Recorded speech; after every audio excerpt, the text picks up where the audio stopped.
سمجھیں ہر ایک چیز کو در حقیقت، دے دے الہی وہ نور بصیرت۔ السلام علیکم ورحمۃ اللہ وبرکاتہ۔ اعوذ باللہ من الشیطان الرجیم، بسم اللہ الرحمن الرحیم۔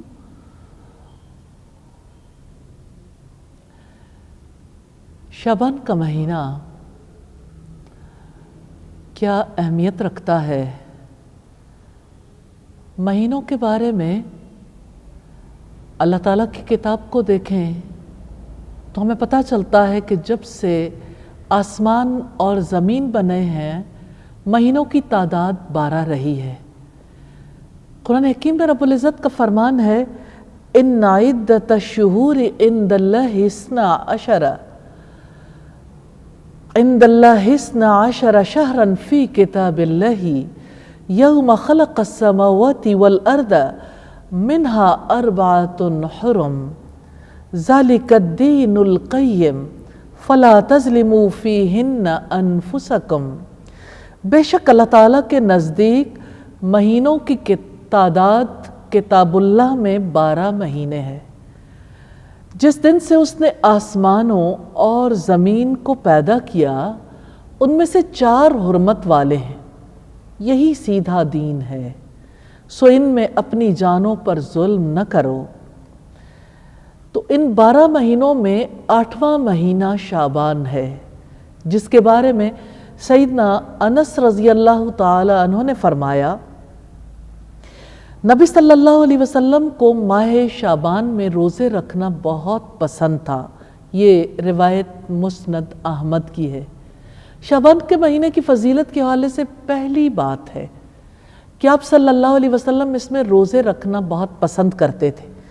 سیدہ عائشہ رضی اللہ تعالی عنہا نے ارشاد فرمایا، میں نے رسول اللہ صلی اللہ علیہ وسلم کو شعبان کے مہینے میں جس قدر کثرت سے روزے رکھتے دیکھا ہے، کسی اور مہینے میں اس قدر کثرت سے روزے رکھتے نہیں دیکھا۔ یہ بخاری اور مسلم کی روایت ہے۔ ترمذی کی روایت جو سیدہ عائشہ رضی اللہ تعالی عنہا سے ہی ہے، اس میں آپ کہتی ہیں، بلکہ نہ یصومہ کلہ، بلکہ آپ مکمل مہینے کے روزے رکھتے تھے۔ یہ شعبان کی خاص بات ہے کہ آپ صلی اللہ علیہ وسلم اس مہینے میں سب سے زیادہ روزے رکھتے تھے، یعنی رمضان کے روزے تو فرض ہیں، فرض روزوں کے علاوہ باقی مہینوں میں سب سے زیادہ شعبان میں آپ روزے رکھتے تھے۔ سیدہ عائشہ ہی فرماتی ہیں، پھر شعبان کے روزوں کو رمضان سے جوڑ لیتے تھے۔ یہ سنن ابی داؤد کی روایت ہے۔ سیدنا ابو ہریرہ سے روایت ہے کہ نبی صلی اللہ علیہ وسلم نے فرمایا، جب شعبان کا مہینہ آدھا گزر جائے تو تم رمضان تک روزے نہ رکھو۔ یہ مسند احمد کی روایت ہے۔ سوال یہ پیدا ہوتا ہے کہ جس مہینے میں نبی صلی اللہ علیہ وسلم نے روزے رکھے کثرت کے ساتھ، حتیٰ کہ تقریباً پورے مہینے کے روزے رکھے، اس کے بارے میں علماء کیوں یہ کہتے ہیں کہ ہم پورے مہینے کے روزے نہ رکھیں؟ نبی صلی اللہ علیہ وسلم کثرت سے روزے رکھتے تھے، اس وجہ سے آپ نصف شعبان کے بعد بھی روزوں کا اہتمام کرتے تھے۔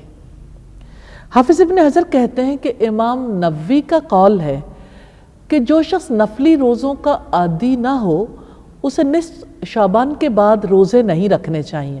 2 وجوہات ہیں، ایک تو رمضان کے پورے مہینے کے روزے رکھنے سے پہلے تھوڑا سا بریک آنا چاہیے، دوسری بات یہ ہے کہ عادت نہ ہونے کی وجہ سے ظاہر ہے کہ مشکل بھی پیش آئے گی، تیسری بات یہ کہ نصف شعبان کے حوالے سے جو لوگوں کے درمیان ایک ایسی بات رواج پا گئی ہے جس کی وجہ سے لوگ خاص طور پر نصف شعبان کا روزہ رکھنا فضیلت سمجھتے ہیں اور اس کے بعد والے روزے، تو رمضان اور شعبان میں فرق بھی ہونا چاہیے۔ فضیلت کی بات جو لوگوں کے ذہنوں میں راسخ ہو گئی اس کو بھی ختم ہونا چاہیے۔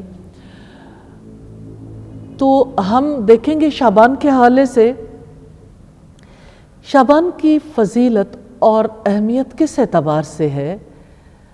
ماہ شعبان میں اعمال اور عبادات پیش کیے جاتے ہیں۔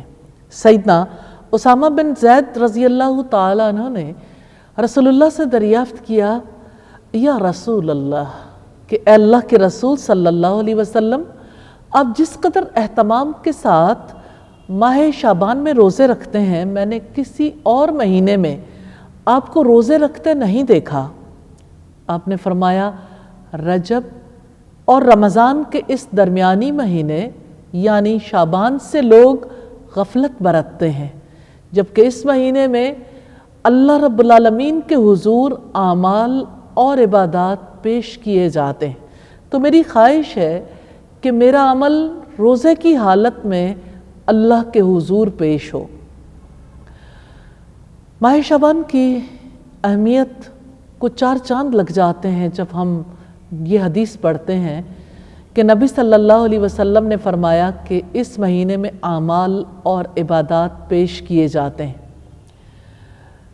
اسی طرح سے دوسری اہم بات ہمیں نصف شعبان کی رات کی فضیلت کے حوالے سے ملتی ہے۔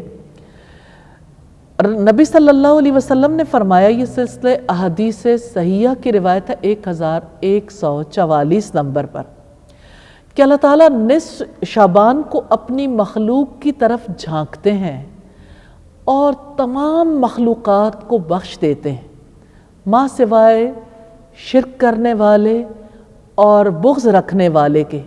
یہ حدیث سیدنا معاذ بن جبل رضی اللہ تعالیٰ عنہ، سیدنا ابو ثعلبہ خشنی رضی اللہ تعالیٰ عنہ، سیدنا عبداللہ بن عمر، ابو موسیٰ اشعری، سیدنا ابو ہریرہ، سیدنا ابو بکر صدیق، سیدنا عوف بن مالک اور سیدنا عائشہ سے مروی ہے۔ اس حدیث سے نصف شعبان کی فضیلت ثابت ہوتی ہے۔ یہ اللہ تعالیٰ کا بنایا ہوا نظام ہے۔ اس نے اپنی مغفرت کے لیے کچھ اوقات مقرر کر دیے ہیں۔ ان اوقات میں عبادت کے تعین کا حق بھی رب العزت کا ہے۔ ہمارے لیے مناسب نہیں ہے کہ ان اوقات میں ہم اپنی جانب سے عبادات کا تعین شروع کر دیں۔ نبی صلی اللہ علیہ وسلم کی احادیث سے ہمیں پتہ چلتا ہے کہ ہر سوموار اور ہر جمعرات کو بھی اعمال پیش کیے جاتے ہیں اور گناہوں کی بخشش ہوتی ہے، جیسا کہ آپ نے فرمایا۔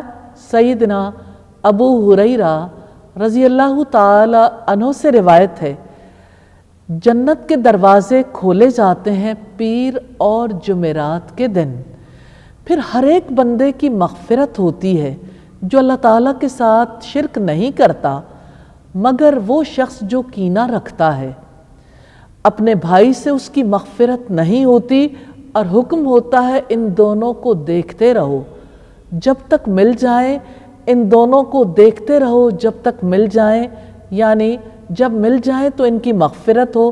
مسلم کی 2565 نمبر روایت ہے۔ نصف شعبان کے حوالے سے یہ بڑی اہم بات ہے کہ نصف شعبان کے بارے میں آپ صلی اللہ علیہ وسلم نے یہ بتایا کہ اس رات میں اعمال کی پیشی ہوتی ہے اور اللہ تعالیٰ نصف شعبان کو اپنی مخلوق کی طرف جھانکتے ہیں۔ کسی نے مجھ سے کہا کہ اللہ تعالیٰ جب مخلوق کی طرف جھانکتے ہیں، اتنی توجہ کرتے ہیں، تو ظاہر ہے کہ ایسے میں مخلوق کو بھی اللہ تعالیٰ کی طرف رغبت کرنی چاہیے، اور اللہ تعالیٰ کے سامنے دعائیں کرنا، اور خاص طور پر ایسے موقع پر زیادہ نوافل ادا کرنا ہمارے لیے نفع مند ہو سکتا ہے۔ تو میں نے انہیں کہا کہ دیکھیے، ہر رات کو اللہ تعالیٰ آسمان دنیا پر نزول کرتے ہیں، اور ہر رات میں یہ ندا دیتے ہیں، ہے کوئی بخشش مانگنے والا کہ میں اسے بخش دوں، ہے کوئی سوال کرنے والا کہ میں اسے عطا کر دوں۔ تو ایسا تو ہر رات ہوتا ہے۔ حقیقت یہ کہ ہر رات اپنے رب کی طرف توجہ کرنے کی ضرورت ہے۔ تو نصف شعبان کے حوالے سے اعمال کی پیشی کی بات اسی طرح سے جیسے سوموار اور جمعرات کو اعمال پیش ہوتے ہیں، اور اللہ تعالیٰ کی توجہ کی بات اسی طرح سے جیسے ہر رات آسمان دنیا پر نزول کر کے مخلوق کی طرف توجہ کرتے ہیں، یعنی مخلوق کو ندا دیتے ہیں۔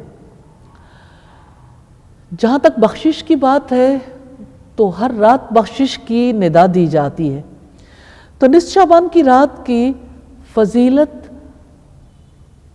اپنی جگہ پر ہے، لیکن عبادت کا تعین تو رب العزت نے کرنا ہے اور اس کے رسول نے ہمارے لیے طریقہ کار جاری کرنا تھا۔